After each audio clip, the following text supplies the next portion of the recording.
Assalamualaikum warahmatullahi wabarakatuh. Kami dari kelompok 11 akan mempresentasikan materi tentang struktur modal.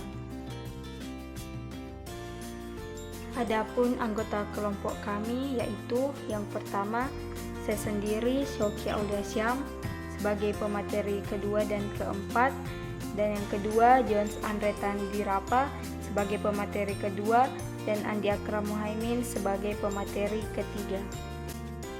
Baiklah, saya akan menjelaskan tentang pengertian struktur modal. Struktur modal adalah bauran atau perpaduan daur hutang jangka panjang, saham preferen, dan saham biasa. Struktur modal yang ditargetkan adalah perpaduan antara hutang, saham preferen, saham biasa yang dikehendaki perusahaan dalam struktur modalnya.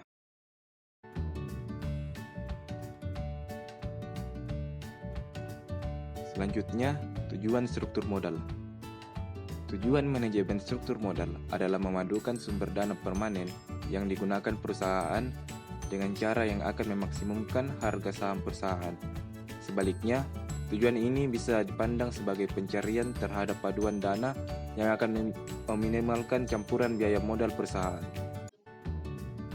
Yang kedua, pendekatan tradisional. Pendekatan tradisional terhadap struktur dan penilaian modal mengasumsikan adanya struktur modal optimal dan manajemen dapat meningkatkan nilai total perusahaan melalui penggunaan pengungkit keuangan. Oleh karena itu, pendekatan tradisional struktur modal menunjukkan bahwa 1. Biaya modal bergantung pada struktur modal perusahaan, dan yang kedua, terdapat struktur modal optimal. Pada pendekatan tradisional, diasumsikan terjadi perubahan struktur modal yang optimal dan peningkatan nilai total perusahaan melalui penggunaan financial leverage atau utang dibagi modal sendiri. Dengan menggunakan pendekatan tradisional, bisa diperoleh struktur modal yang optimal, yaitu struktur modal yang memberikan biaya modal keseluruhan yang terendah dan memberikan harga saham yang tertinggi. Hal ini disebabkan karena berubahnya tingkat kapitalisasi perusahaan. Sekian dan terima kasih. Menentukan struktur modal yang optimal. Baiklah, materi selanjutnya yaitu tentang struktur modal optimal. Pertama, menurut konsep cost of capital, perusahaan harus mengusahakan agar dapat mencapai struktur modal yang optimal. Nah, seperti apa struktur modal yang optimal tersebut? Struktur modal yang optimal berarti struktur modal tersebut dapat meminimalkan biaya penggunaan modal rata-rata, di mana besarnya average cost of capital tergantung pada proporsi masing-masing sumber dana tersebut. Nah, yang kedua yaitu menurut Van Horne menyatakan jika ingin meningkatkan harga per saham, maka terlebih dahulu harus mengusahakan biaya modal perusahaan menjadi seminimal mungkin untuk meningkatkan kemakmuran para pemegang saham perusahaan. Nah, dari kedua pernyataan tersebut muncul pertanyaan, apakah struktur modal yang optimal itu penting? Jawabannya ya, karena dapat diketahui bahwa bila ingin memaksimumkan harga saham, maka kita harus mengoptimalkan struktur modal perusahaan terlebih dahulu. Caranya yaitu dengan berusaha keras supaya biaya modal menjadi seminimum mungkin jumlahnya. Materi selanjutnya yaitu mengenai keputusan struktur modal. Dalam teori, struktur modal yang optimal adalah struktur di mana biaya marginal real baik berupa eksplisit dari masing-masing sumber pembelanjaan adalah sama. Nah, adapun masalah utama dalam menentukan struktur modal yaitu dalam menaksir biaya implisit sumber pembelanjaan bukan modal sendiri. Nah, dan perlu kita ingat bahwa dari berbagai metode untuk meningkatkan struktur modal suatu perusahaan, tidak satupun yang bisa dianggap sempurna. Nah, apakah ada solusi dari permasalahan tersebut? Jawabannya ada, yaitu di mana kita memerlukan informasi yang cukup untuk mengambil keputusan yang rasional dengan pandangan positif bahwa kita mampu menentukan struktur modal yang tepat. Jadi kita harus selalu optimis dalam mengambil keputusan struktur modal. Faktor-faktor yang menentukan pemilihan struktur modal. Faktor-faktor yang menentukan pemilihan struktur modal. Yang pertama yaitu lokasi distribusi keuntungan. Lokasi distribusi keuntungan adalah seberapa besar nilai yang diharapkan dari keuntungan perusahaan. Semakin besar nilai yang diharapkan dari keuntungan dengan penyimpanan yang sama, maka semakin kecil kemungkinan mendapatkan kerugian. Yang kedua yaitu stabilitas penjualan dan keuntungan. Bahwa semakin stabil keuntungan berarti semakin kecil pinjaman karena bertambah besarnya kemungkinan perusahaan mampu untuk memenuhi kewajiban tetapnya. Yang ketiga yaitu kebijakan dividen. Implikasi bahwa banyak perusahaan yang mencoba menggunakan kebijakan dividen dalam jumlah yang konstan akan langsung dirasakan bagi manajer keuangan, yaitu dengan menyediakan dana untuk membayar jumlah dividen yang tetap. Semakin tinggi tingkat leverage-nya, semakin besar kemungkinan perusahaan tidak bisa membayar dividen dalam jumlah yang tetap. Yang keempat yaitu pengendalian. Penggunaan hutang yang agak tinggi daripada pengeluaran saham baru dianggap lebih menguntungkan dengan alasan kepemilikan. Hal ini bisa jadi menyebabkan pihak yang semula memiliki sebagian besar saham dengan pengeluaran saham baru akan menjadi berkurang bagiannya dan akan mengurangi pengusahaan atas perusahaan.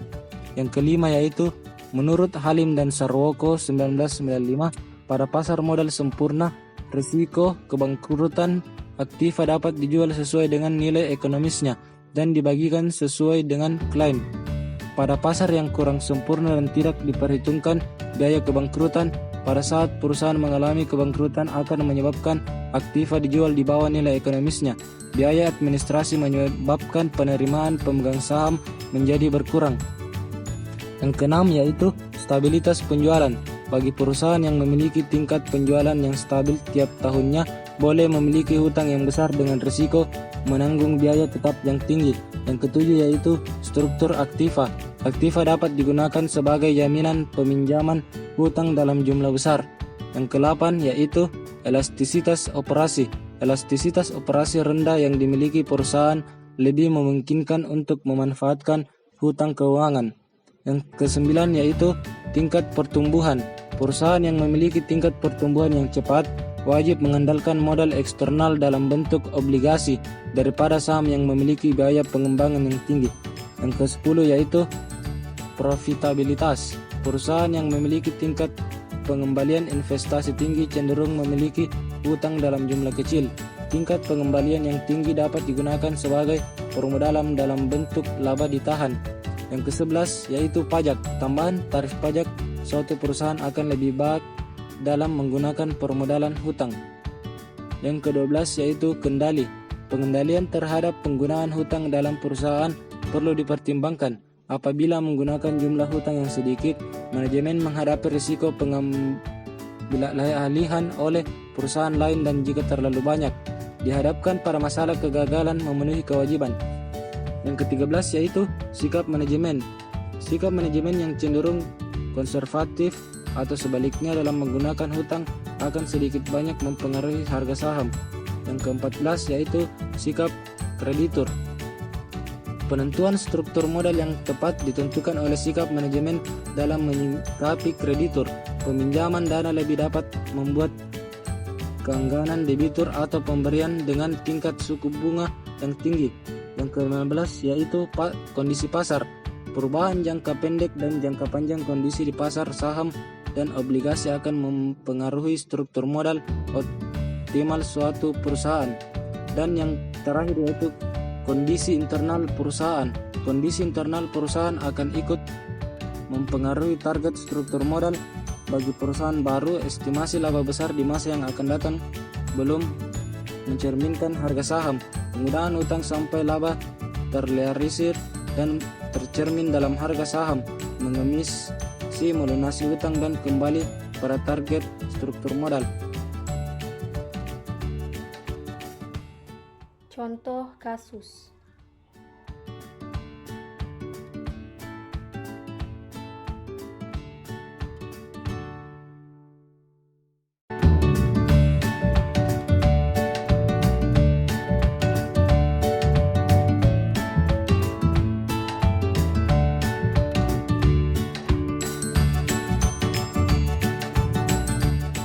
Pertanyaan pertama yaitu bagaimana cara agar seorang pebisnis dapat meminimalisir resiko yang terjadi akibat struktur modal yang tidak optimal?